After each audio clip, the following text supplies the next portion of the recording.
यूसुफ।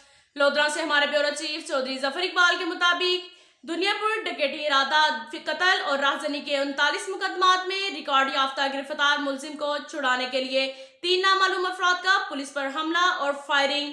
मुबैना मुकाबले के दौरान गिरफ्तार मुलजिम अपने साथियों की फायरिंग से शदीद जख्मी हो गया।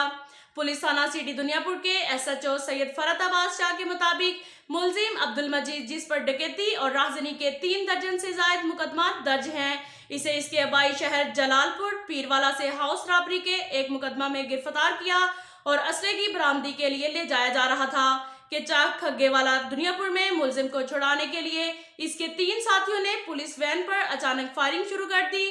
जवाबी फायरिंग में गिरफ्तार मुलजिम अब्दुल मजीद बलोच अपने ही साथियों की गोलियों का निशाना बनकर जख्मी हो गया, जिसे दुनियापुर अस्पताल दाखिल कर दिया गया और पुलिस पार्टी पर हमले के इल्जाम में नामालूम अफराद के खिलाफ इरादा कत्ल का मुकदमा दर्ज करके मुलजमान की तलाशी भी जारी है। अब तक के लिए इतना ही काफी है। मिलते हैं अगले बुलेटिन में, हमारे साथ रहिएगा। अल्लाह हाफिज।